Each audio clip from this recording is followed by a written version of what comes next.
Ok, entonces,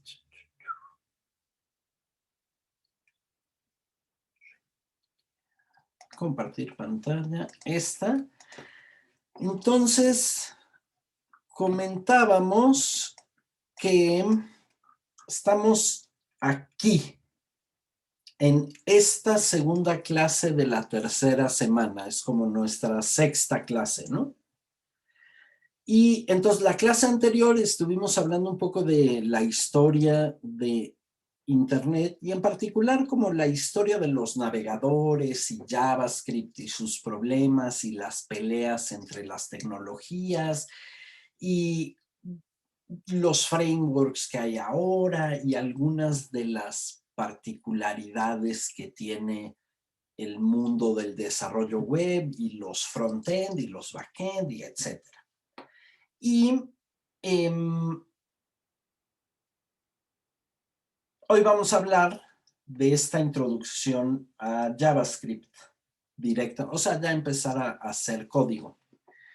Y de este lado derecho tenemos como las cosas de evaluación. Entonces, en la primera semana estuvimos haciendo el mood board o colección de referencias y después ustedes estuvieron trabajando en un prototipo en Figma.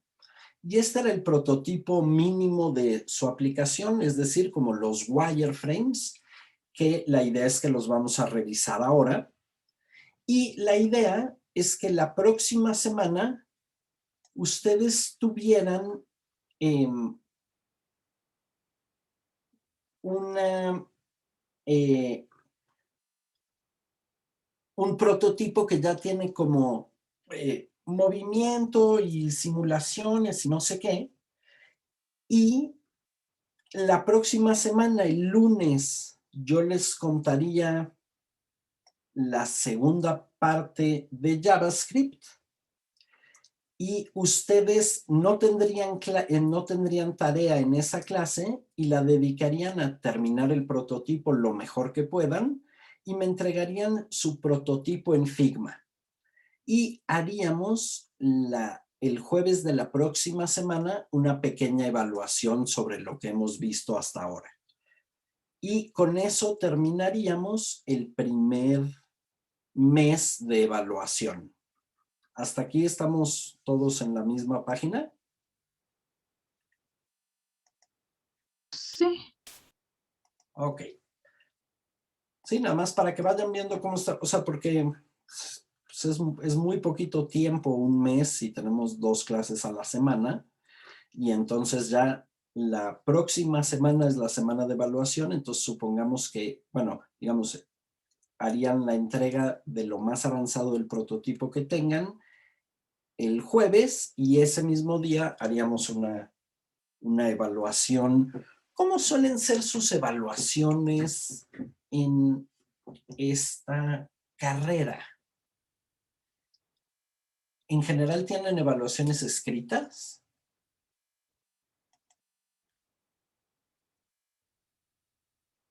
No creo que hemos tenido ahorita puros proyectos. Puro proyecto. Ok, ok. O sea que sería raro, va a ser raro, digamos, que yo les haga así un pequeño examen. A ver, ahí les va. Ahí les va una pregunta interesante.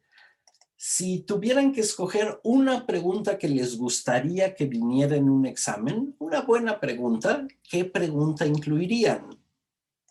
No qué respuesta, pero qué pregunta.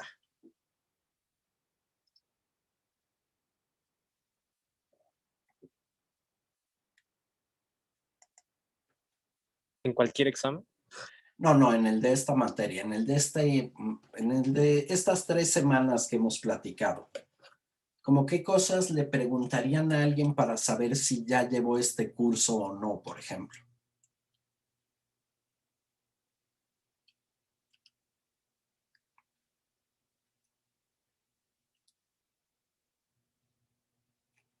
¿Cómo lo ven?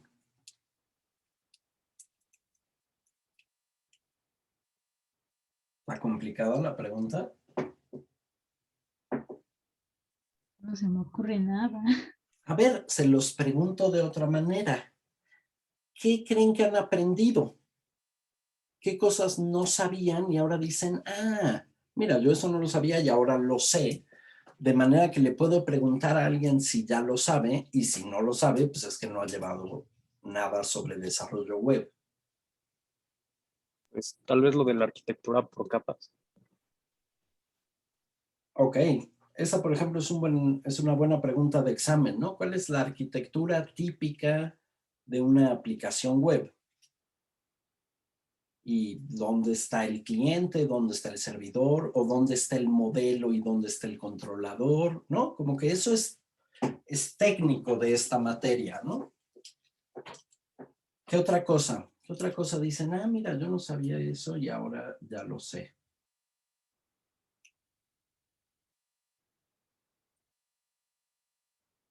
Por ejemplo, ¿qué tal?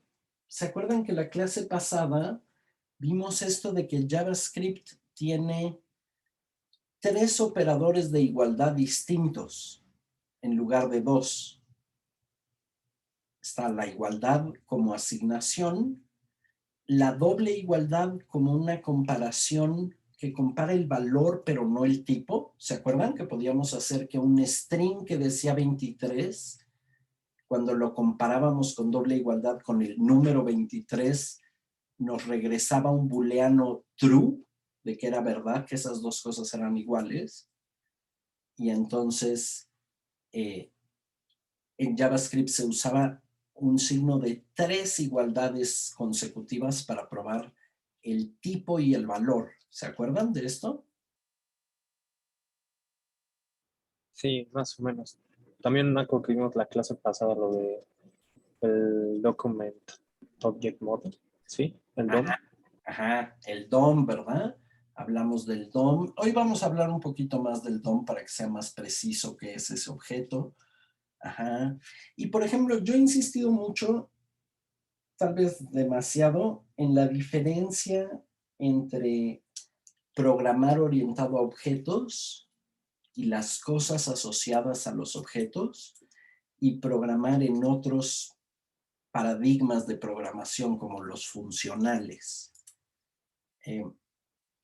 Van a ver que en algún momento esto les va a sonar mucho. O sea, se vuelve importante tener clara esa distinción. Entonces, algo que he insistido tanto, que probablemente vendría en un examen de esta materia, ¿no?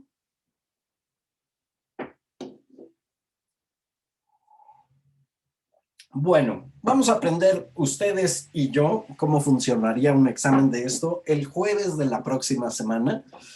La idea es no que se sepan de memoria las cosas. Yo creo que todo el mundo les ha dicho, pero pues todos usamos Google y todos usamos Stack Overflow, y ser un desarrollador no es tener la memoria más prodigiosa del mundo. Se vale buscar respuestas con las herramientas que tenemos, pero sí, entonces no va a ser un examen de memoria, no tienen que regresar a ver los videos de las clases, pero sí es como de ver si yo estoy siendo capaz de transmitir las partes como técnicas que se van a requerir en los siguientes meses para que sí hagamos la aplicación, ¿de acuerdo?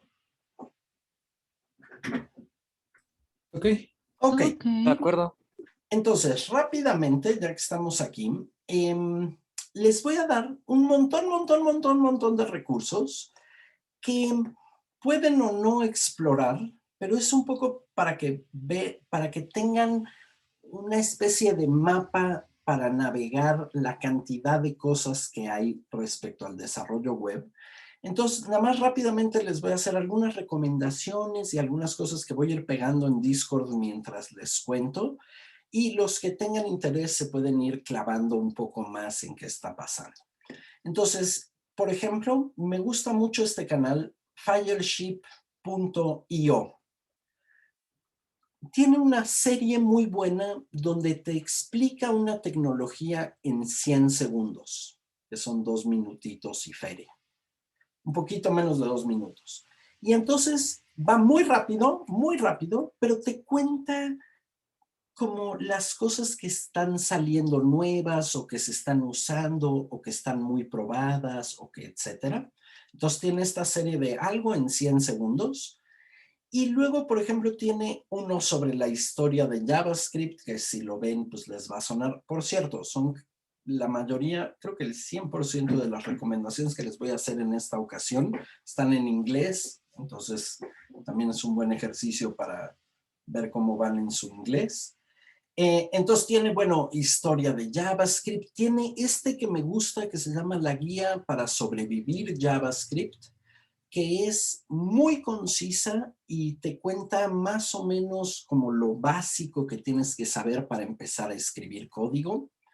Y tiene este episodio que es importante sobre la programación asíncrona. Les contaba que parte del reto para programar en JavaScript es que tú haces llamadas que no sabes cuánto tiempo van a tardar en volver, pero no puedes permitir que eso bloquee toda tu aplicación. Y entonces hay una arquitectura en la que hay un loop de eventos que te permite en un solo hilo de tu procesador esperar eventos asíncronos que no sabes cuánto tiempo van a tardar en volver, pero al mismo tiempo mantener a tu aplicación funcionando. Entonces, esta versión es como sobre cómo programar esas funciones que esperan llamadas que se pueden tardar más de un recorrido del loop de los eventos. Y les voy a incluir al lado dos que explican con mucho más detalle cómo funciona el loop de eventos de JavaScript.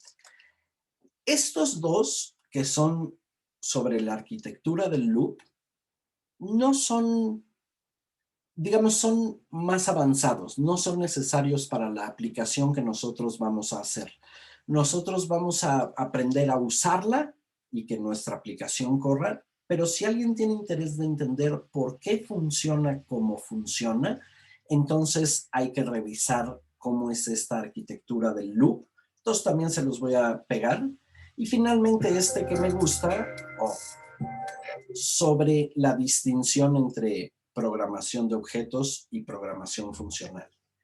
Además, les quiero presentar, déjenme ver dónde lo tengo.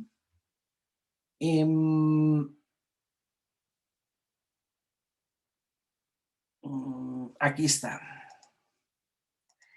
Este sitio es un libro online. Esto no es un video, sino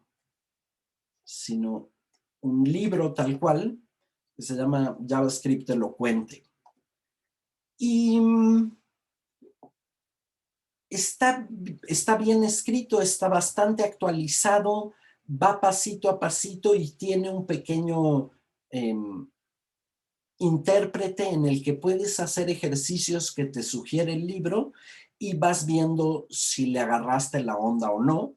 Y digamos que va con tranquilidad definiendo las partes de JavaScript. Y finalmente te cuenta la parte del navegador. Fíjense, aquí está el DOM, el Document Object Model. Aquí están los eventos y cómo funciona ese loop. Y aquí está la programación asíncrona de la que hablábamos. Tiene como proyecto hacer un juego de plataforma directamente con JavaScript sin tener que, digamos, compilarlo desde Unity, sino directamente con JavaScript. Y tiene algunas cosas un poco más avanzadas, como el proyecto de hacer tú tu propio editor de pixel art.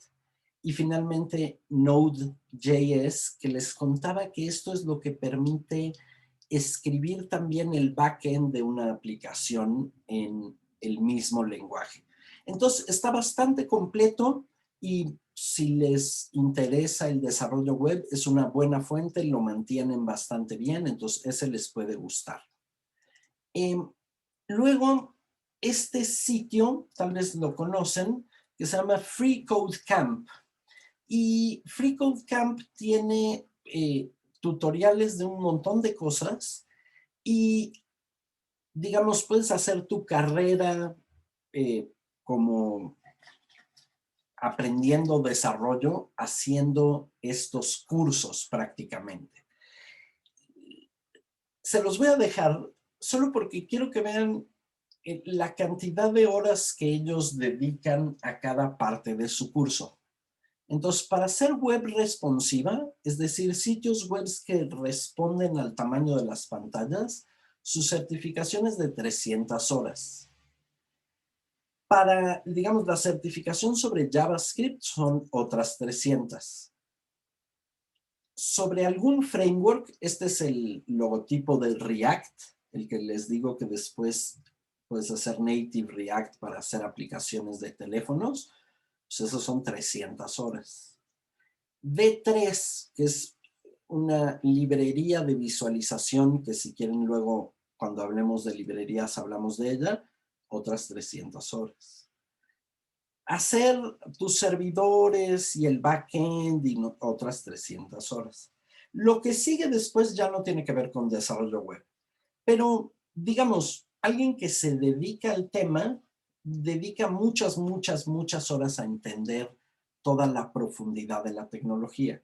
Entonces, como les anuncio cada clase, yo les muestro las puertas y después el que quiera profundiza tanto como quiera. Se puede hacer de todo, hay un mundo de posibilidades y obviamente no podemos cubrir todo en este curso introductorio. Después está este sitio, todas las referencias las voy a ir pegando y es un buen sitio de referencia cuando necesitas buscar alguna cosa muy rápidamente. Este es un buen sitio de referencia y también me llama la atención, fíjense, los temas en su barra de navegación. Bueno, HTML, que se acuerdan que les dije que es el Hypertext Markup Language, el lenguaje para anotar hipertextos. Y luego está otra versión un poco más sofisticada. Luego, CSS, no hemos hablado de él, pero es la manera en la que le vamos a dar estilos a nuestra página. Hasta ahora todo ha sido wireframes y blanco y negro y unos botonzotes, pero cuando queramos irle dando estilo a las cosas, se las vamos a dar en esta forma de escribir que es CSS.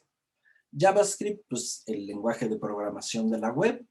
Luego, Bootstrap es una librería diseñada a ayudarte a que tus aplicaciones sean reactivas y cambien su distribución según el tamaño de la pantalla.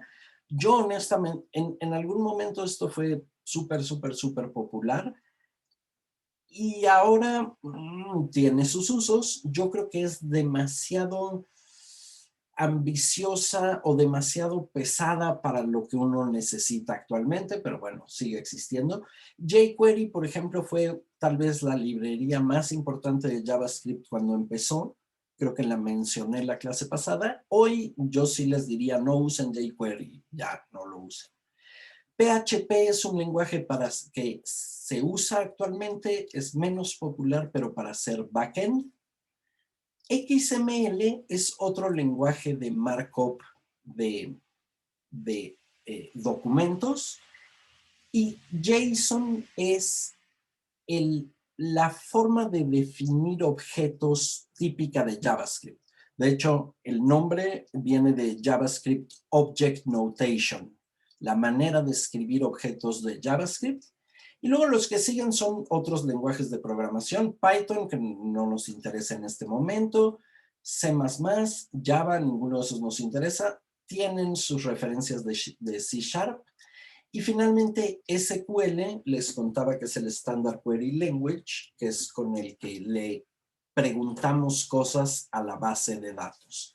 Entonces digamos que es más o menos solo esta barrita de arriba, una especie de temario de las cosas que hay que saber para desarrollo web. Finalmente, déjenme ver si finalmente... tiene cosas como, por ejemplo, esto está padre. Déjenme ver. Por ejemplo...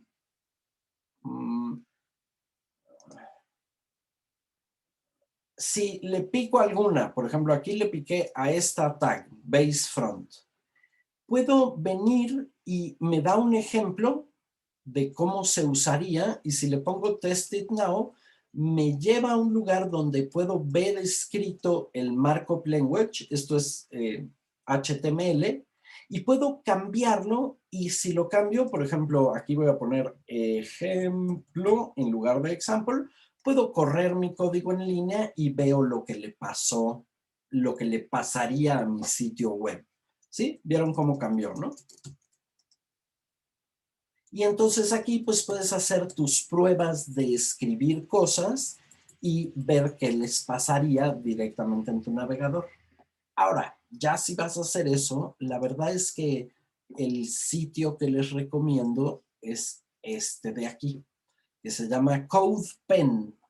Y CodePen es simplemente para como hacer ideas rápidas, como para código que quieres probar cómo funcionaría, pero no quieres armarte toda una infraestructura y no, simplemente estás como escribiendo alguna idea muy rápida y entonces lo que te permite es hacerte un pen. Y aquí tienes 3 espacios, un espacio para escribir tu HTML, un espacio para definir tus estilos que se le van a aplicar a ese HTML y un lugar en el que puedes escribir JavaScript y lo interpreta y entonces vas a ver aquí abajo el resultado de tu código. Entonces, mi recomendación es que para lo que vamos a hacer a continuación, digamos cuando empecemos a escribir JavaScript y no sé qué, se hagan una cuenta en CodePen. ¿Es necesario? No, para nada. De hecho, pueden escribir cada cosa en el editor de texto que quieran. Y no necesitan un compilador, porque acuérdense que JavaScript no es compilado, sino interpretado. Oye, ¿y quién va a interpretar el JavaScript? Pues el navegador. Entonces, cuando abras el HTML y desde el HTML cargues tu JavaScript, el navegador solito va a interpretarlo y lo va a correr, digamos, tu código.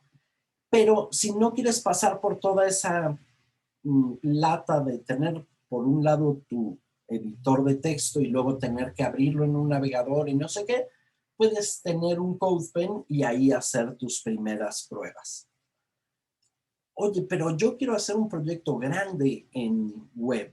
Quiero hacer una aplicación grandota y me voy a comprometer a una infraestructura porque voy a estar desarrollando durante bastante tiempo. Bueno, en ese caso les recomiendo Visual Studio Code, VS Code, que es un IDE que tiene una versión para la comunidad gratuita y está hecho así a la medida para desarrollar web. Yo uso Sublime, que no sé si lo conocen, Sublime, que es un IDE muy ligero que después tú puedes irlo cargando de todo lo que quieras. Y a mí pues me gusta porque estoy acostumbrado a sus hotkeys y etcétera. Pero pues ustedes pueden usar el que quieran, pueden o no usar CodePen. Una cosa que tiene que puede ser atractiva es que en CodePen mismo hay ejemplos de otras personas. Entonces puedes buscar ejemplos de cosas que la gente ha escrito usando HTML, CSS y JavaScript. Y a veces es una buena manera de aprender técnicas, como por ejemplo, oye, a mí me gustaría hacer algo parecido a lo que hace esta aplicación. Pues puedo directamente agarrar el código y pegarlo en mi sitio y agarrar los estilos y tal vez me gustan otros estilos. Pues entonces los cambio.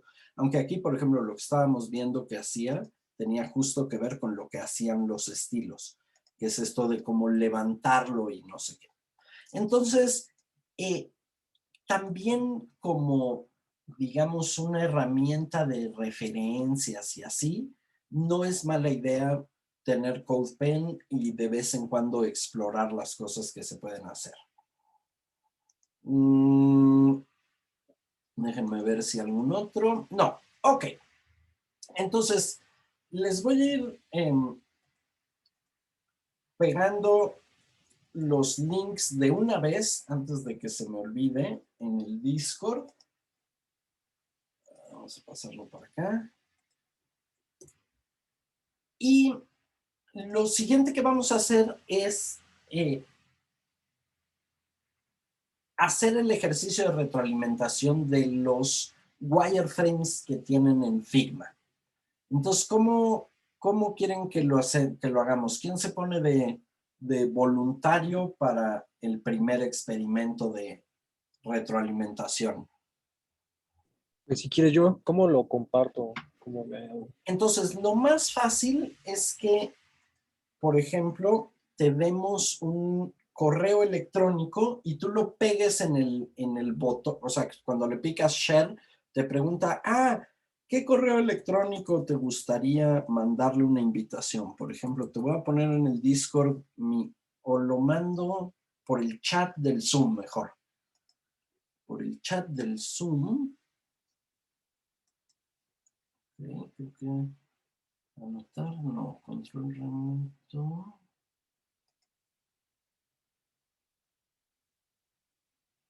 ¿Alguien sabe dónde está el chat del Zoom? En la parte de hasta abajo, en la parte del centro, al lado de Share Screen, dice chat del lado izquierdo. Bueno, a mí me aparece. Nueva función. No. A ver. Déjenme ver. Votación. Chatear. Ok. Entonces te voy a dar mi correo. A ver si podemos. A ver si podemos que me invites y me meto a que vean lo que ocurre cuando alguien más se mete a su proyecto.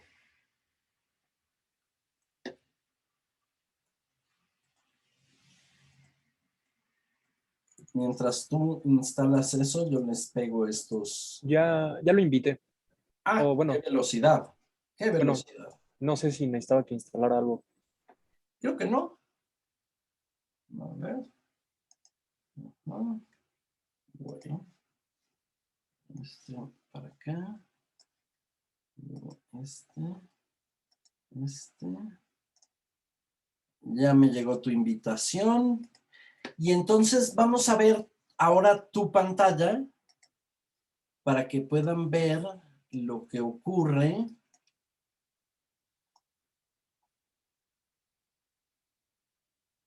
¿Le comparto pantalla? Entonces. Sí.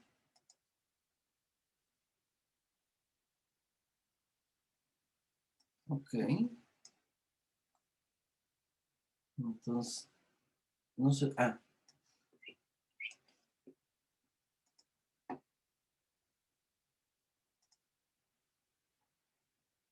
Ustedes todavía no me veo yo. Sí, ahí, ese creo que soy yo, pero me tengo que inscribir.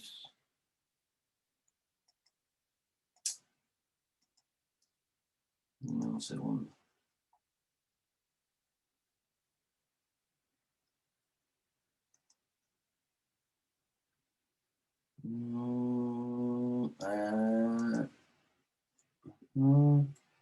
Ajá.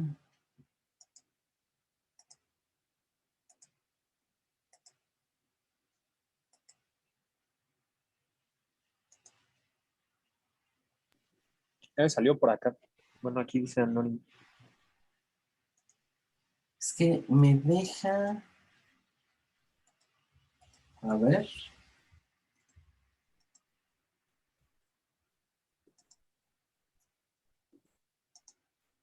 Uy, uy, uy. Ahí voy, ¿eh? Sí, no se preocupe.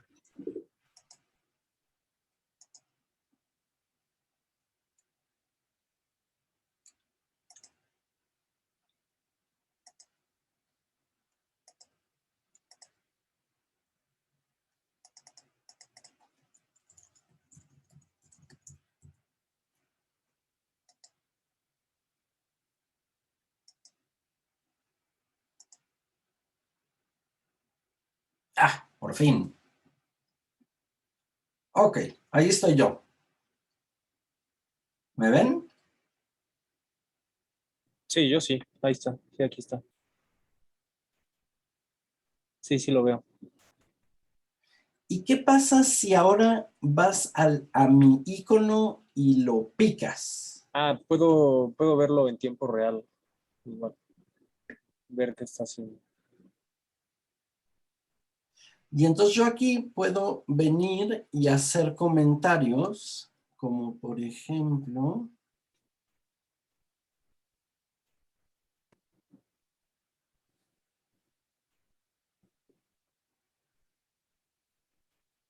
ah, por ejemplo, aquí podría preguntar, en esta vista no hay título.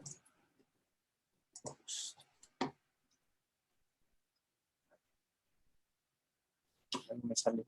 Ah, Yo no veo eso no veo el comentario. ¿Tú lo no, ves? no, yo tampoco lo veo. Ah, ¿solo yo lo veo? No. A ver.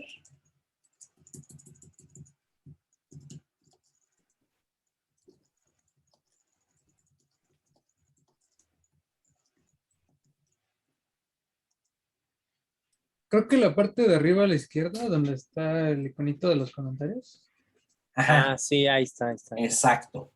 Tú también tienes que entrar a la zona de comentarios y entonces ya lo puedes ver. Y tú ahí mismo puedes contestar o puedes resolverlo, exacto. Exactamente. Y yo veo si tú lo resolviste, me parece. Déjenme. Exacto, yo noto que tú... Ah, tengo que entrar aquí. Sí, yo lo veo ya resuelto. Ok. Entonces, lo que vamos a hacer es, vamos a dedicarnos de aquí a las 7 a entrar a los proyectos de los compañeros y de ahí eh, explorarlos un poco, eh, dejar algún comentario, pensar en la retroalimentación con respeto, con cuidado, con tacto, con buena onda, etcétera, para que todo el mundo reciba un poco de retroalimentación y deje un poco de retroalimentación para mejorar nuestros prototipos para la próxima vez. Eh, Fíjense que aquí una cosa que está interesantísima es que yo no veo, o no sé si es por el modo en el que estoy, déjenme ver. Exacto, yo no puedo entrar a la parte de prototipo. Digamos que lo que a mí me aparece como las opciones en lugar de diseño, prototipo e inspección, solo me aparece inspección y exportar. Entonces yo no puedo cambiar el prototipo que hizo Karim. Karim, lo que puedo es usar este prototipo y exportarlo para implementarlo ya en código. Eso sí puedo. Entonces, todas estas flechas de navegación y así sobre qué hace la aplicación, yo no las veo. Pero si le ponen play al prototipo, digamos a la flechita de play, pueden verlo funcionando y entonces darse una idea de qué hacen esas flechas, eh, aunque ustedes no las puedan modificar, ¿de acuerdo? Entonces también chequen si les funciona el, el play. Ok, mi RAM empezó sufrir. Déjenme detener un par de cosas. Ok, entonces vamos a poner ahí en el chat del Zoom nuestros correos de la escuela para poder entrar a los prototipos de todos y dejarnos un poco de retroalimentación. Entonces vamos a hacer de aquí a las 7 eso y a las 7 regresamos y empezamos ya a hacer un poco de HTML y JavaScript y etcétera. ¿De acuerdo? Perfecto. Me parece bien. Ok. Ok, entonces les dejo. Ya tienen ahí mi correo. Ya está aquí el de Gustavo.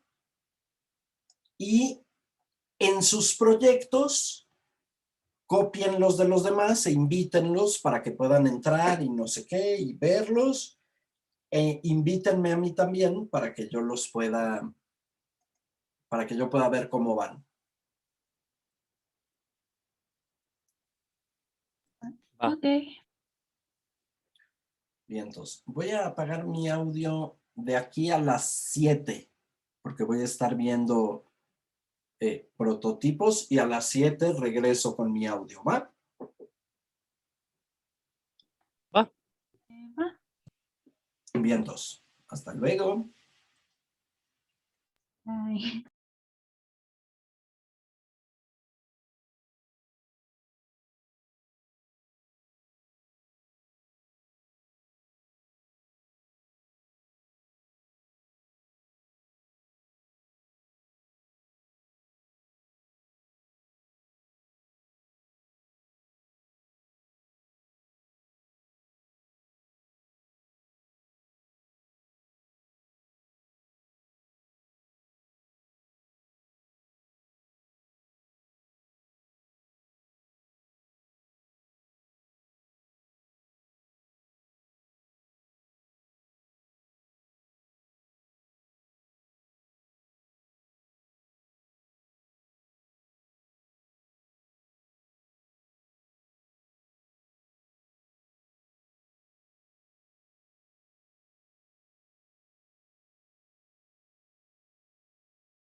Ok. Buenas tardes. Buenas. Ya pasé por las de todos, ¿verdad?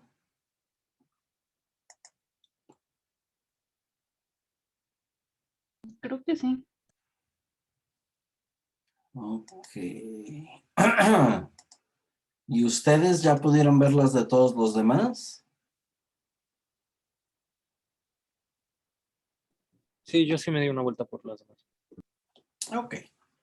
Entonces, en general, muy buen trabajo. Ahí me gusta que vean lo de los otros porque cada uno ha encontrado cosas que son buenas ideas.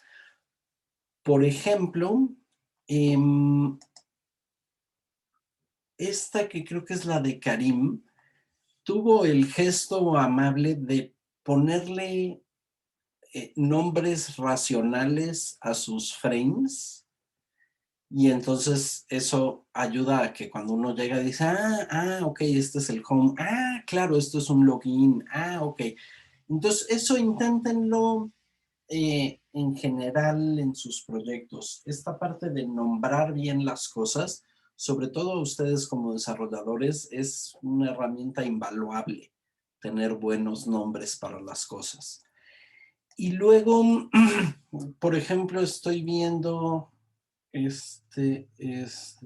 sé cómo saber de quién es, fíjense. Yo creo que es uno que es de un iPhone 11. Ahorita les digo de quién es. Yo creo que este es de Gustavo. Que me gusta que sí tiene muchas variantes y las variantes son muy distintas unas de otras y entonces permite analizar muchas opciones muy rápido. Pero en el que estoy viendo, déjenme solo. Yo las variantes las tengo en forma horizontal, en todo caso. En forma horizontal. O sea, por Y, ejemplo, la primera son ¿qué se llama? La primera versión, la segunda. exacto. Pero digamos, la que está abajo es la variante de la que está arriba. Ujú. Sí. Ahí lo que comentaba y que no lo chequé en todos, pero en este dije, eso le ayudaría, es, por ejemplo, tienes aquí en la cuarta pantalla, digamos, en Ujú. la segunda variante, tienes unos objetos que claramente son como el mismo molde con instancias, que es un circulito con dos botones y a los lados un hacia arriba y un hacia abajo. Ujú. Esas cosas, irlas convirtiendo en tus componentes, hace que si dices, pues sí me gustaría hacerle un cambio, pues ya no se las tienes que hacer a todas, sino que se lo haces solo al molde y se modifican todas. Entonces, lo mismo que en Unity, ir pensando, cuáles van a ser mis prefabs y cuáles van a ser mis variantes, estos te conviene irlos haciendo prefabs y variantes. Y luego, déjenme ver qué otro vi, este de Andrés, que le preguntaba, porque es sin duda el más colorido, le preguntaba si la paleta de colores ya está definida y me contestaba que no, que eran unas guías. En ese caso, vale la pena escoger grises, distintas tonalidades de gris, porque el color comunica tanta información que es difícil evaluar si lo que estamos viendo se debe en parte al color o no. Por ejemplo, sobre todo en las versiones para Android, esos botones de abajo, que me imagino que son como una barra de botones en el footer, son un poco, es difícil leer qué hacen o cuál es su idea o cómo están organizados. Me gusta que creo que fuiste el único que exploró una versión para escritorio y luego frames específicos para teléfono o viceversa. Empezaste por teléfono y entonces eso estuvo padre. Entonces, en general, creo que es un buen ejercicio revisar los comentarios que les dejan los compañeros y revisar los proyectos de los compañeros, porque de esta manera, pues cada quien va, sí, también cooperando a que el proyecto de todos vaya mejorando. Pero en general, muy buen trabajo. La idea es que aprovechen de aquí al próximo jueves para integrar los comentarios que les hayamos hecho y conforme los vayan resolviendo y así, le vayan poniendo con calma y a su ritmo, si quieren interacciones o estilos o etcétera, para que el próximo jueves ya tengan la versión, digamos, que van a entregar. Fíjense que como parte de la metodología del desarrollo web, yo les decía que el primer paso es tener el prototipo en las manos de la gente lo antes posible. Lo siguiente que es muy importante es pensar en el desarrollo de software más como un trabajo de jardinería que como un trabajo de construcción de una casa. En el sentido de que la casa, hay un momento en el que la terminas y la entregas y ya acabaste. Tu trabajo como arquitecto o como constructor ya terminó. En el desarrollo de software, sobre todo ahora que todo está conectado y todo funciona en la red, es más bien como que todo el tiempo lo estamos mejorando.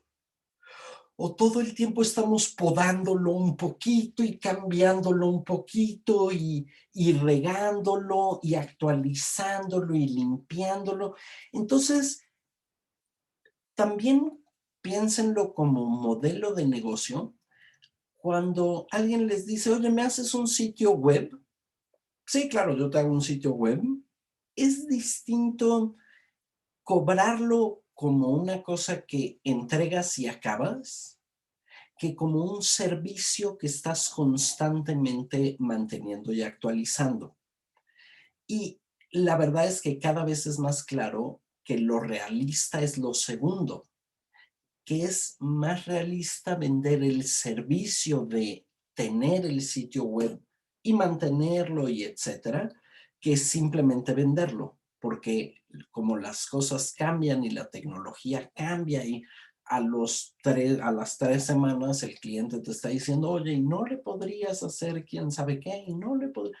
Entonces, de la misma manera, la idea es que no que ustedes piensen en el jueves como, lo entrego y ya acabé mi prototipo y ya me olvido de él y ya.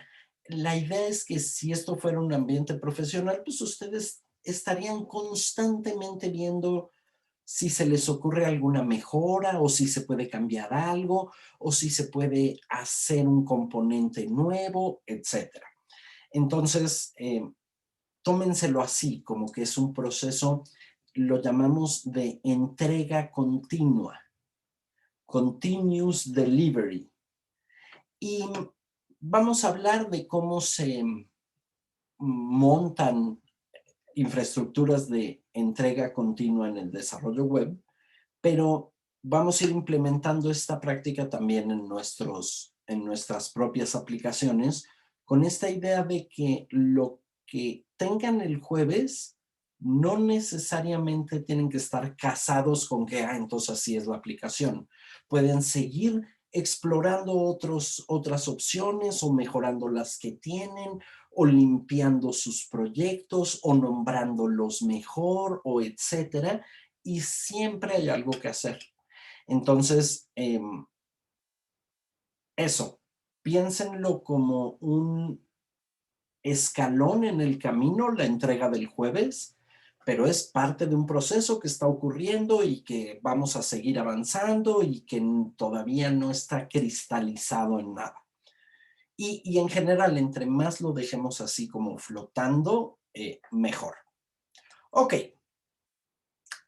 Vamos entonces rápidamente a hablar de código y desarrollo y no sé qué.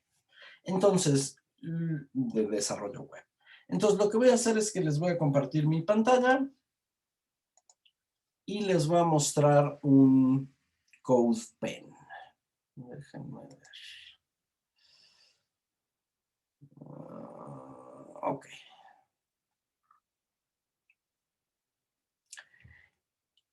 Quiero empezar con este.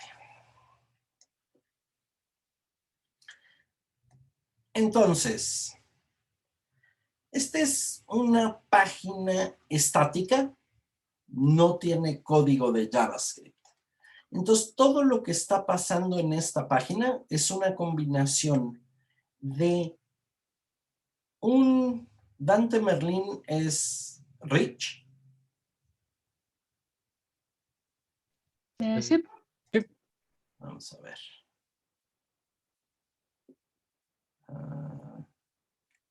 Buenas. Hola, Saludos. ¿cómo estamos? Muy bien, ¿y tú? Bien, gracias, ¿cómo van? Bien, todo bien. Perfecto. Mi estimado Nico, ¿me da chance de darles 2 avisitos de volada? Sí, por supuesto. Ok, chicos, a ver, tema 1. Como saben, ustedes ya van a salir como ingenieros. ¿Se acuerdan que ya les había comentado esta situación? No, no me acuerdo. Ok, les comento un poco. La licenciatura se convirtió en ingeniería. Entonces, su título ya no va a salir como licenciados, sino como ingenieros. ¿Va? De hecho, esto a ustedes les conviene bastante, es una cuestión un poco sonsa, pero aquí en México se maneja más así. Ajá. Entonces, chicos, para ver esto, queremos tener una plática con ustedes, Rectoría y un servidor, el día martes próximo, o sea, el próximo martes, que es martes, dame un segundo, martes 14, ajá, de las 11 a la 1, de las 11 a la 1, obviamente no va a durar tanto la plática, pero en ese horario. Entonces, para que porfa lo tomen en cuenta y nos empiecen a apartar ese día, ¿vale? Va, perfecto. Ok.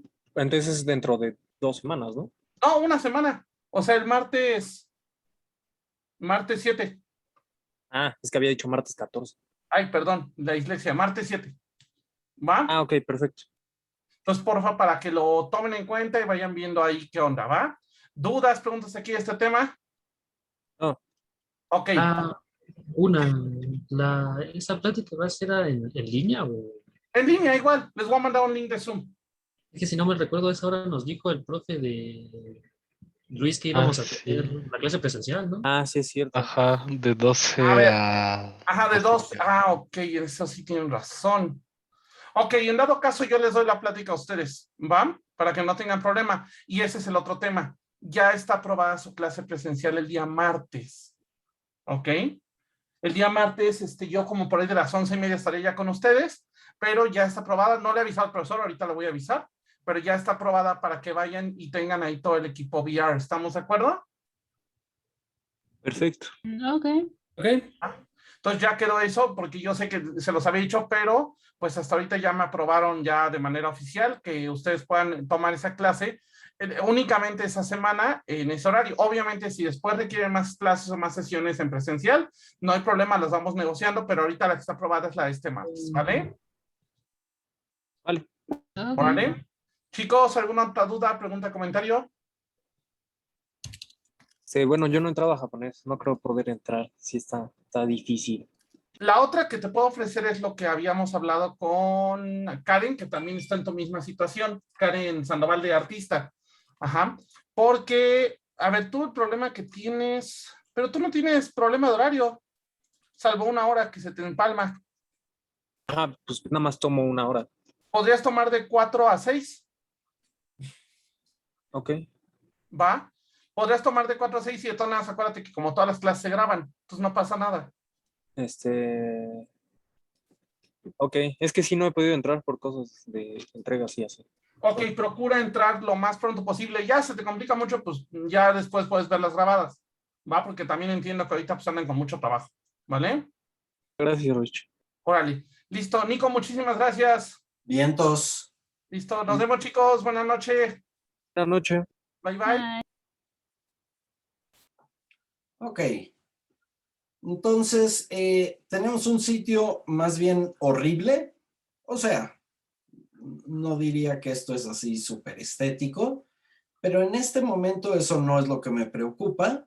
Quiero ver qué está pasando con lo que escribimos en código. Y quiero que mientras esto esté pensando, lo vayan conectando con cosas que ya se deben haber topado en Figma. Por ejemplo, a alguien le pasó, y esto es muy común, que tenía una serie de botones en su barra de navegación. Y los botones eran todos del mismo tamaño, pero el texto en los botones tenía distinto número de caracteres. Y entonces los que eran muy largos, el texto el tamaño de la fuente había quedado chiquito, y los que el texto era corto, pues el tamaño de la fuente había quedado más grande para ocupar la mayor cantidad de espacio en el botón. Esto es un problema común y en Unity también pasa. ¿Cómo hago para escoger un tamaño de la fuente que sea consistente en todos lados, pero que sí me alcance para que diga el texto que necesito que diga, etcétera? Todas estas cosas que en Figma íbamos resolviendo, digamos, con las herramientas que nos proveía la aplicación, ahora las vamos a tener que ir resolviendo en cómo escribimos nuestro código. Entonces tenemos que ir pensando en este tipo de cosas. Pero vamos rápidamente a ver el, digamos, código. Esto no es código porque es anotaciones, markup language, no es programming language, pero vamos a ver qué escribieron para producir como resultado este sitio web que hay aquí abajo. Entonces, lo primero importante es que estas palabras que están escritas entre estos corchetes triangulares, los llamamos las etiquetas del lenguaje de anotación. Es la manera en la que le decimos a nuestro navegador qué tipo de cosa es lo que vamos a encerrar entre estas etiquetas. Y prácticamente todas las etiquetas, excepto creo que 2, si abres la etiqueta con esta sintaxis,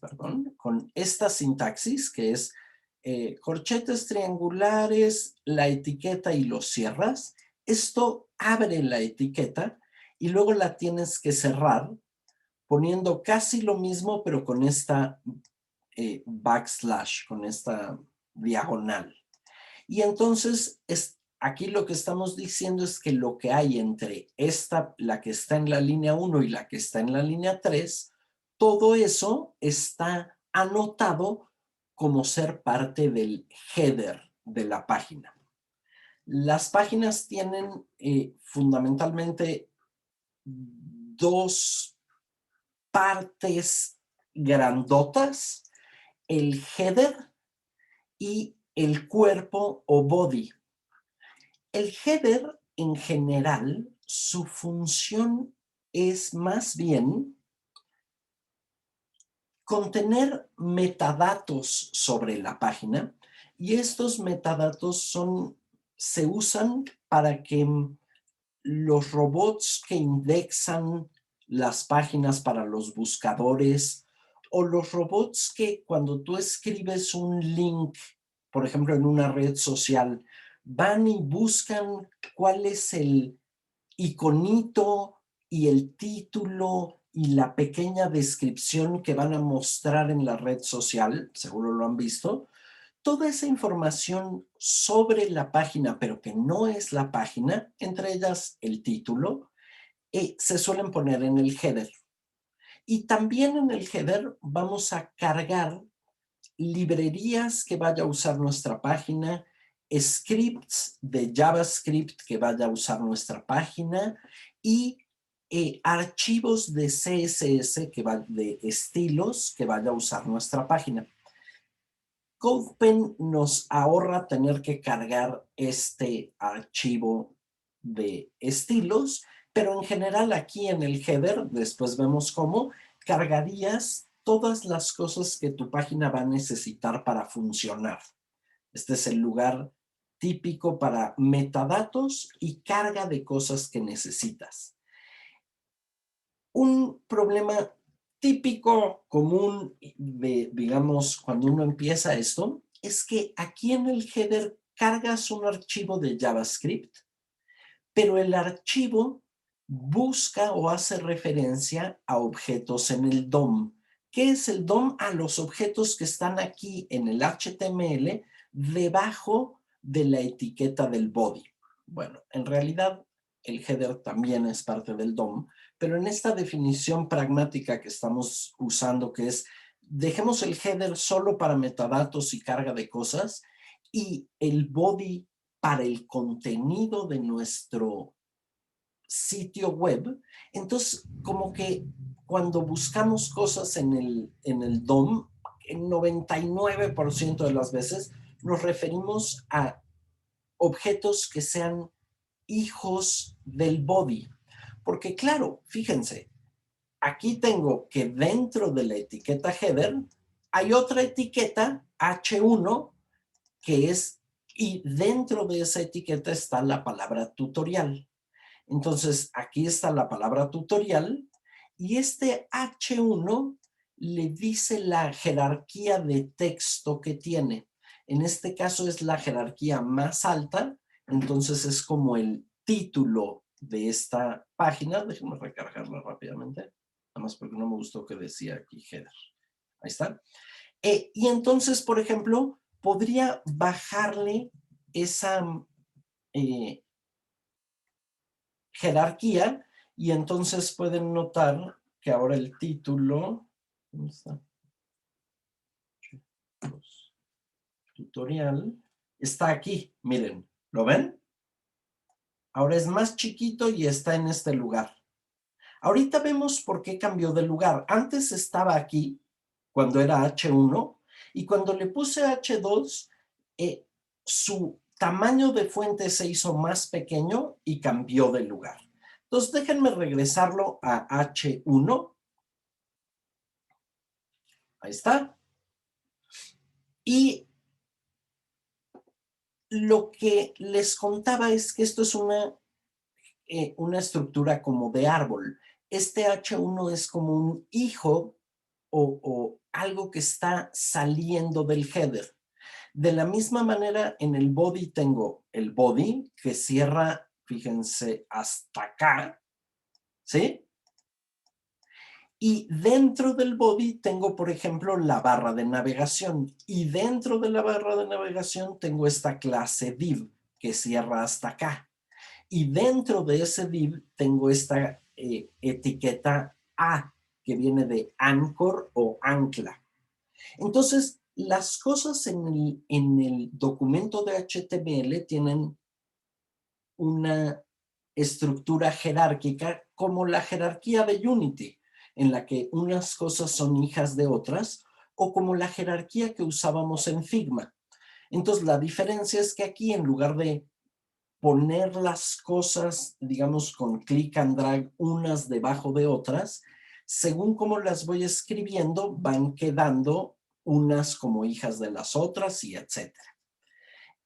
Fíjense que aquí tengo un H3 en el que es una jerarquía más baja y todo este texto tiene esa jerarquía H3 que es este de aquí, ¿sí? Noten también que cambió el tipo de, no exactamente de fuente, pero esta letra está en color blanco, la del tutorial, está en color blanco y tiene como una sombra ahí abajo. Si van a Figma y escogen cualquier texto y buscan en su panel de diseño hasta abajo los efectos que hay, van a encontrar justamente esa sombra. Entonces, otra vez, todo lo que va pasando en Figma nos lo podemos traer a escribirlo y viceversa. Ok, entonces vamos hasta aquí, en la que este texto está en medio de un H3. Nada más, déjenme regresar a la barra de navegación a ver qué pasó. Dentro de la barra de navegación tengo una división, eso es esta etiqueta, y la división tiene una clase. Las clases es la manera en la que le vamos a poder decir qué estilo deben tomar las cosas.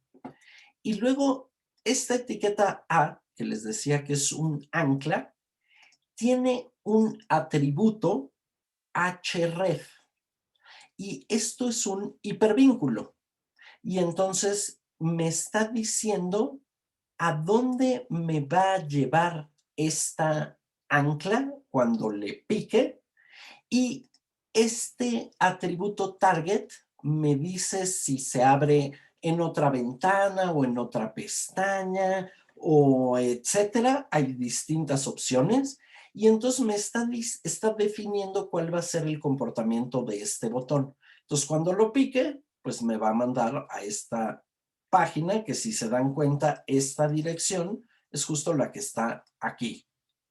Entonces, esta es la manera en la que le decimos a este objeto que tiene un Steam Guide que cuando le pique me mande a ese hipervínculo. Esta era la idea central del HTML, del Hypertext Markup Language, que pudieras tener conexiones entre distintos documentos que pudieras referenciar, de ahí viene esto de href, fácilmente. Y entonces esta es la noción como de link más primitiva que tiene HTML. Simplemente un anchor que apunta a algún lugar. Y podrías incluso quitar el atributo sobre el target y tu botón seguiría funcionando, solo que cambia el comportamiento. ¿Vieron? Ahí no lo intentó abrir en otra página. Y no lo pudo abrir aquí porque CodePen me lo impide. Ok, sigamos un poquito más adelante. Luego tengo un iframe. El iframe es fundamentalmente una manera de cargar otra página web dentro de tu página web. Es una forma de embeber contenido de otro sitio en tu sitio. Por ejemplo, cuando ustedes postean un video de su canal de videos favorito en una red social, la red social embebe en su sitio información que está alojada en otro servidor. El video está alojado en un servidor de YouTube y, sin embargo, tú lo ves en tu feed de, no sé, ¿usan redes sociales? ¿Usan alguna? Facebook puede ser. Facebook. Es que pensé que Facebook era como ya de gente de mi edad, que ustedes, los chavos, usaban otras cosas. Entonces, fíjense lo que está haciendo este iframe de aquí. Este iframe tiene como fuente o source un video de YouTube. Este video de YouTube. Y si se dan cuenta, esto que aparece aquí, yo no tengo que saber cómo funciona poner un video en la red y poner los iconos y esta etiqueta. No, todo esto lo está haciendo YouTube.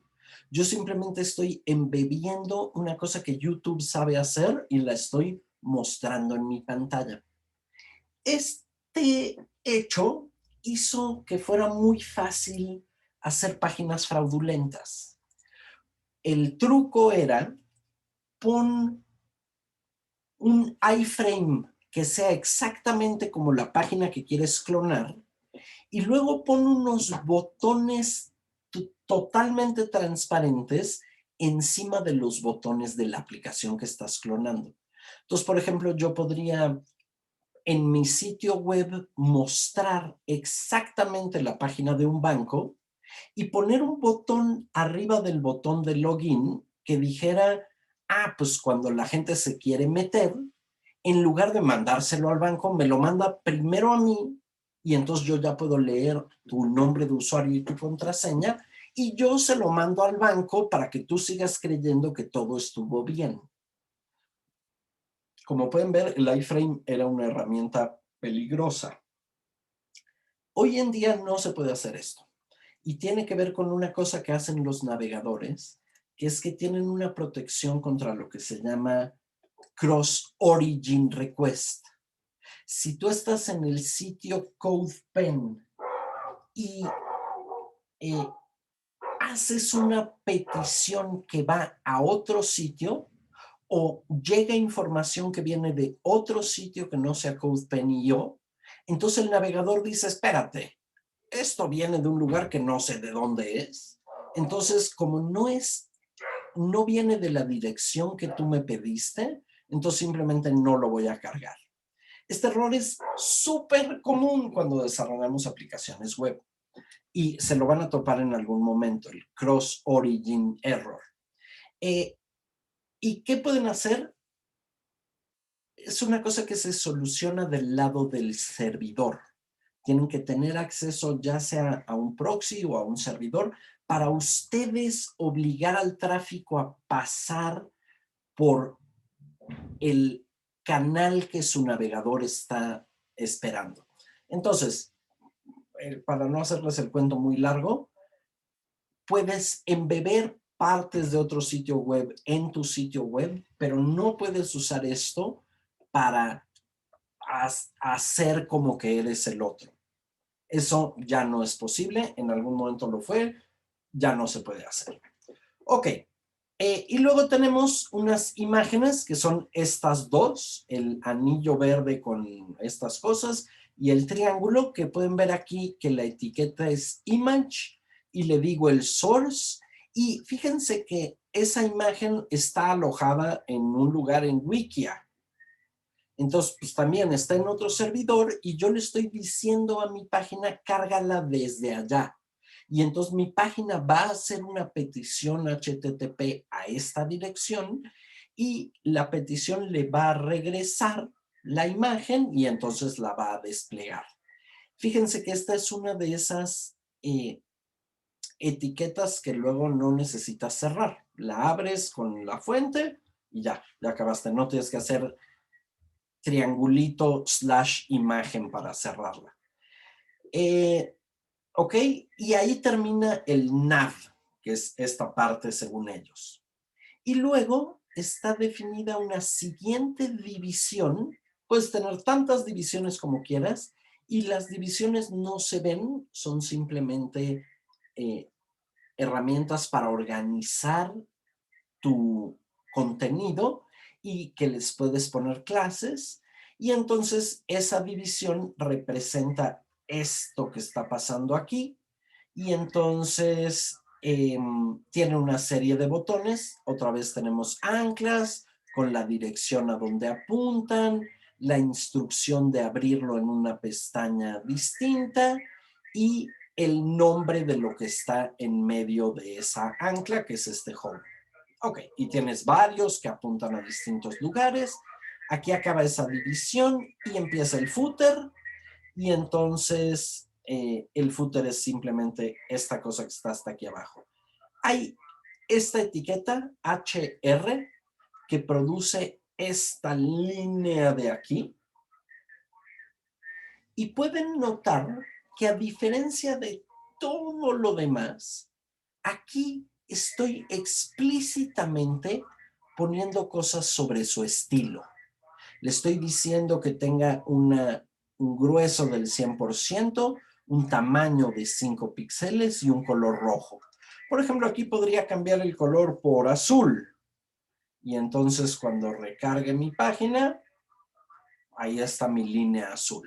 ¿Sí? Esta es otra de las que no necesitas cerrar. La abres y ya fíjense que no la cierro en ningún lugar.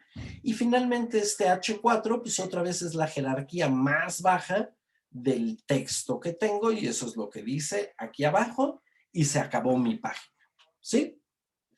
Entonces, esta es la estructura general de todo el HTML. Siempre vas a tener un header y un body y vas a tener dentro del body distintas etiquetas y lo que haya dentro de las etiquetas va a seguir, digamos, la anotación que hiciste sobre el contenido. Por eso se llama un markup language. Y, oye, ¿y cuáles son todas las posibles etiquetas de HTML?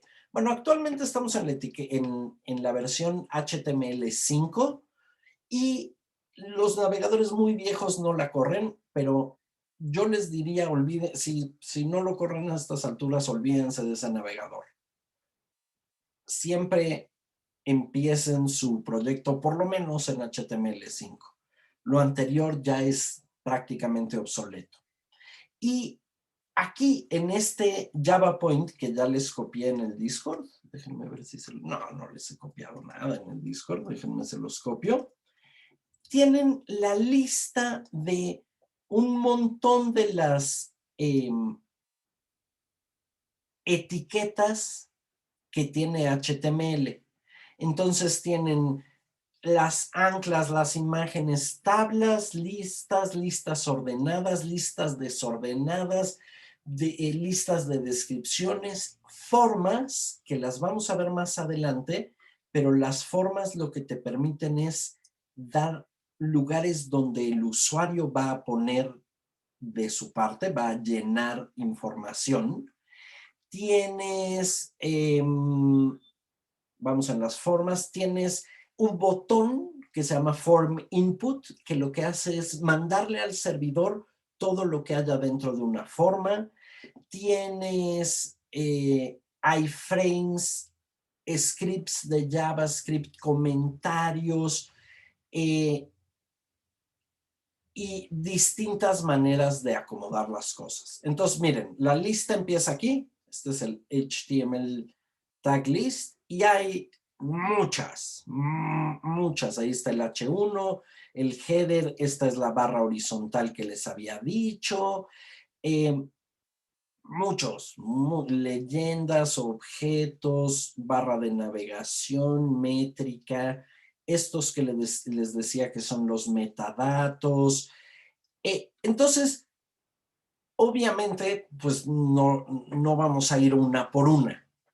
Entonces, les voy contando las que vayamos necesitando y si ustedes dicen, híjole, necesito algo que no me ha contado el maestro o no sé cómo, bueno, vienen aquí y la buscan y aquí están todas las posibles opciones. Hay unas que son más usuales que otras y ahí es donde les digo que ir viendo algunos CodePens les van a ayudar a ver cuáles son usuales. Por supuesto, header y body, las divisiones son muy comunes. Siempre que quieres tener vínculos a otros lugares, pues las anclas. Siempre que tienes texto, pues estas cosas de las jerarquías del texto y esto a los diseñadores les es muy importante, transmitir la información en estas jerarquías.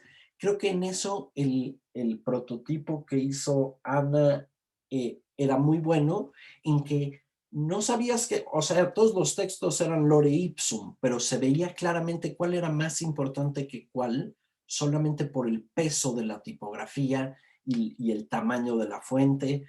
Entonces, poco a poco vamos a ir viendo las etiquetas más comunes, pero estas que les mostré son, digamos, las más básicas. Hablemos entonces rapidísimo, porque ya me queda poquito tiempo, de estilos. Entonces, aquí está lo que va a definir cómo se ven las cosas, los objetos que puse en el DOM. Lo interesante es que luego mi JavaScript me va a permitir ponerlos y quitarlos y modificarlos y animarlos y cambiarlos y va a interactuar con todas estas cosas que puse. Entonces, ¿qué son los objetos del DOM? Pues divisiones o anclas o textos con alguna jerarquía o un iframe. Todos estos son los objetos dentro del DOM con los que va a interactuar JavaScript. Y el CSS les va a dar estilos, primero seleccionándolos, y una vez que los selecciona, va a definir ciertos atributos. Entonces, lo primero que tengo aquí es una instrucción de importar una fuente desde esta dirección. Entonces, ustedes pueden ir a las fuentes de Google y buscar la fuente que les gusta y entonces les da una dirección y es una familia de fuentes. Es la fuente más su versión en negritas, en itálicas, en distintos tamaños, en fin. Entonces, aquí lo que está haciendo es importar la fuente Playfair Display desde las fuentes de Google, para que podamos usar esa fuente en nuestros textos.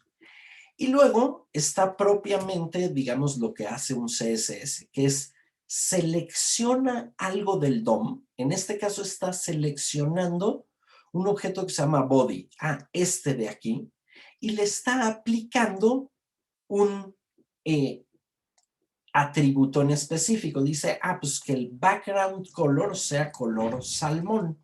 Aquí otra vez podría poner, por ejemplo, creo que este es la sintaxis. Vamos a ver. No sé si tengo que correrlo otra vez.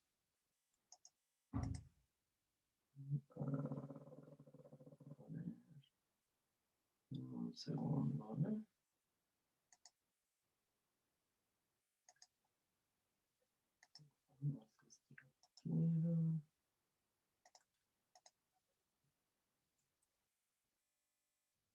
Ok, según yo, no, me lo regresó, ¿no? A ver. Es que lo que no sé si es con con cosito abajo o arriba, con guión abajo o arriba.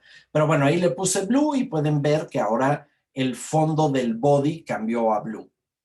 Entonces, primero selecciono y luego aplico un atributo.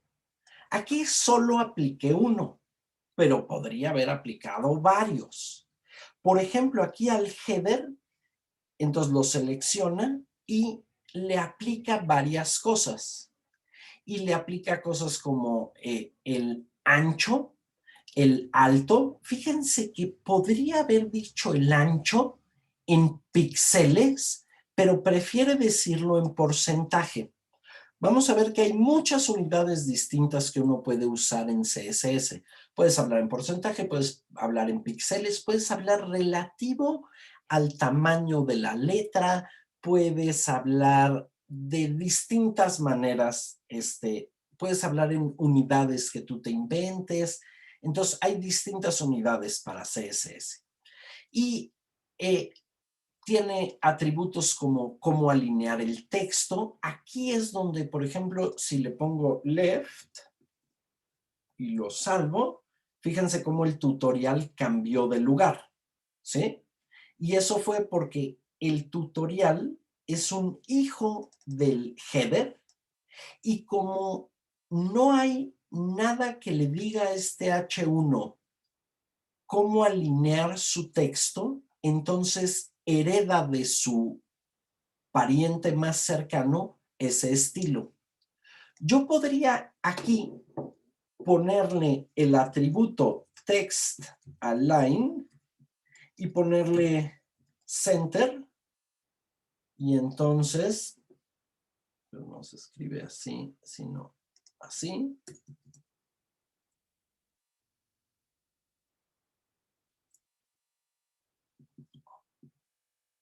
Text align.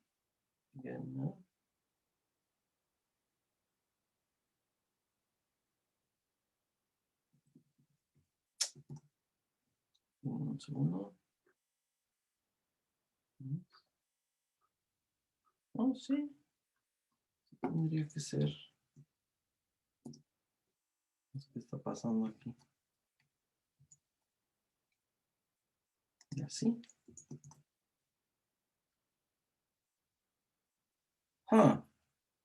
Ok. Ok, no sé por qué no lo está haciendo. Pero la idea es que si tú escribes un atributo dentro de la definición de tu H1, esto se llama inline styling, lo que pongas en tu atributo, digamos, directamente aquí, va a sobreescribir lo que está en tu archivo CSS. Entonces, esta forma de escribir cosas del estilo directamente en el HTML, que se llama inline styling, es una mala práctica. Y solo en ocasiones muy especiales se usa, porque lo que hace es que pues, el diseñador o quien sea que trabaja del equipo está acostumbrado a dividir en el HTML los objetos y en el CSS los estilos. Y si tú empiezas a poner en el HTML estilos que sobrescriben el CSS, se empieza a hacer un caos. Entonces, en general, no se suele usar esta sintaxis. Por eso me está costando acordarme cuál es exactamente la sintaxis. Entonces, en general, uno evita hacer los estilos en el HTML y más bien los hace en el CSS.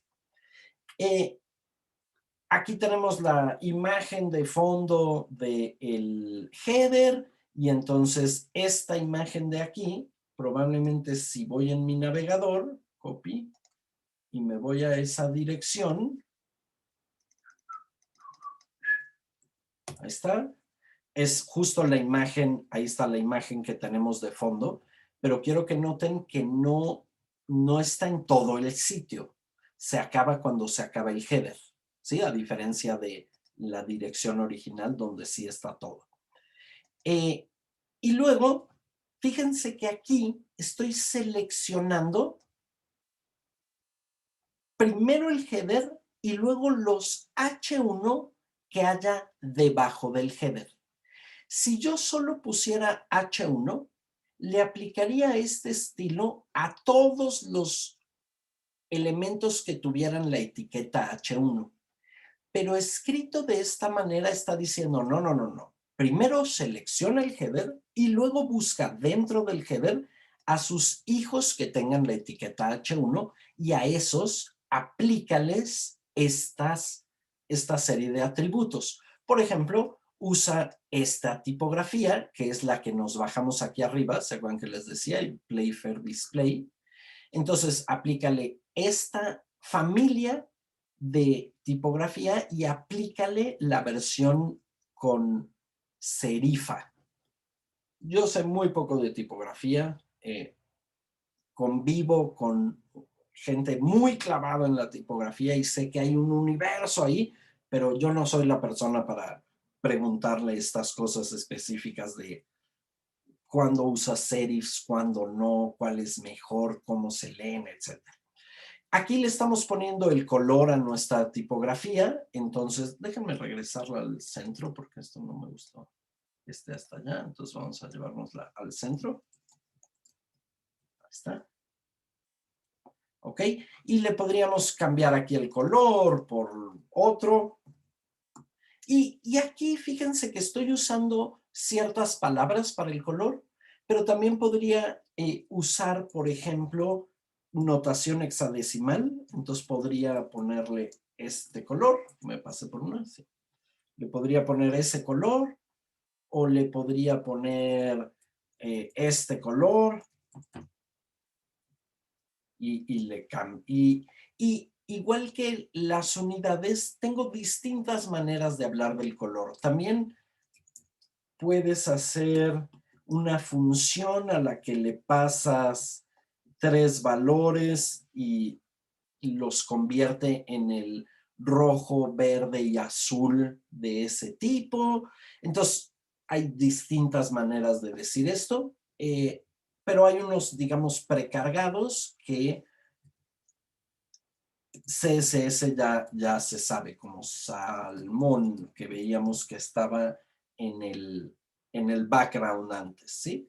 Entonces pueden ir a esa misma página que les mostraba de Java Point y buscar los colores que ya vienen, o hacerse ustedes su paleta, o exportar los valores de hexadecimales que sacaron de su Figma o etcétera.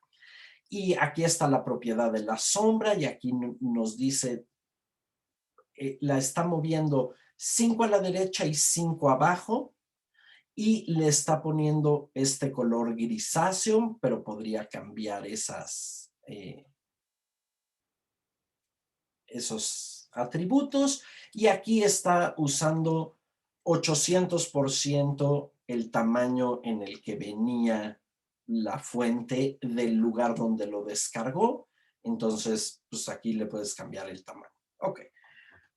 Lo mismo con cada elemento. Entonces, la barra de navegación, que son estos de aquí, pues les define un margen de 20 píxeles y justifica el contenido al centro.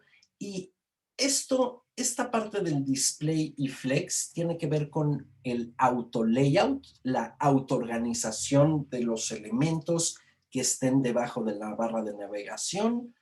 Y luego define cómo se van a ver los links, las divisiones, y dentro de las definiciones las anclas. Después, si quieren, hablamos de esto del WebKit, pero estas notaciones de aquí tienen que ver con cómo distintos navegadores resuelven pintar gradientes. Entonces, por ejemplo, esta etiqueta de aquí se refiere a los que producen Mozilla y su SpiderMonkey. Y estos de aquí son para Opera, que no sé si alguien use. Y entonces aquí es donde está lidiando con las divisiones entre cómo distintos navegadores entienden cómo hacer distintas funciones.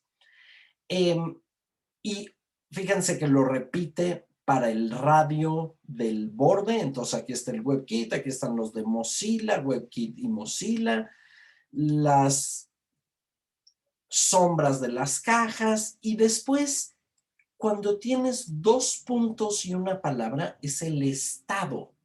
Entonces, es distinto cómo se ve el botón cuando no hay nada encima que cuando le paso el mouse encima. A eso se refiere hover. Entonces, si hay un ancla que es hija de una división y además está en el estado hover, entonces ahora aplícale este nuevo background y esta nueva imagen, y entonces lo vuelve a hacer por navegador y etcétera. ¿Alguna otra cosa? No. Ok.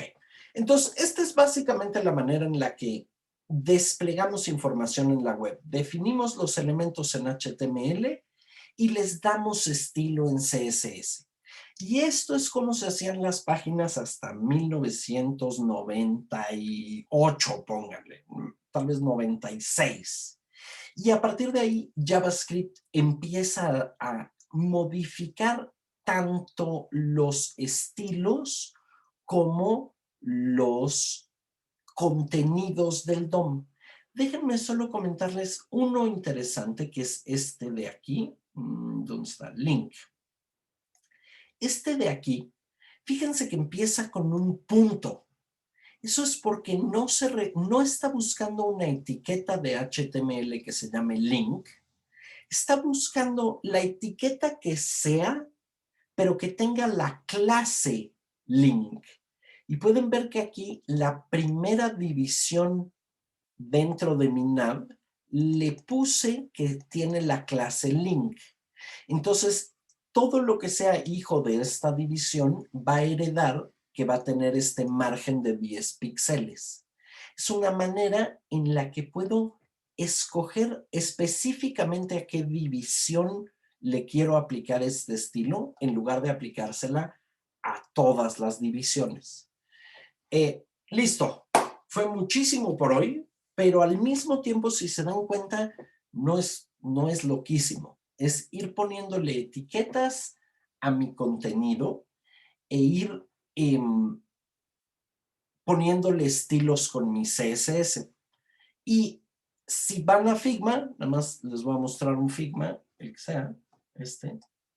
Y lo estoy viendo porque alguien me invitó, este no es el mío, pero yo estoy trabajando con alguien del equipo y me invitó y puedo venir aquí y buscar, escoger un objeto, por ejemplo, y cuando lo inspecciono, fíjense, aquí me da el código de los estilos.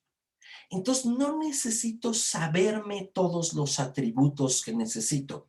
Si hice mi prototipo claramente en Figma, entonces cuando vengo a leer el código que necesito, ahí voy a decir, mira, estos son los atributos que tengo que incluir en mi CSS. Y entonces, pues ya me lo copio y me lo llevo. Hay algunos preprocesadores de CSS que te permiten tener cosas como variables de CSS. En este momento no nos vamos a meter a todo eso. Lo único importante es que vean que aquí también ya están esos estilos que vamos a necesitar. Ok, ¿dudas, preguntas, comentarios? No, todo bien. No, ok. Entonces, misión, seguir trabajando en sus prototipos, integrando las cosas que recibieron hoy de retroalimentación, irlo preparando para mostrarlo en la próxima semana, el jueves. Ya no va a ser colaborativo, ya simplemente yo voy a entrar el próximo jueves a verlo.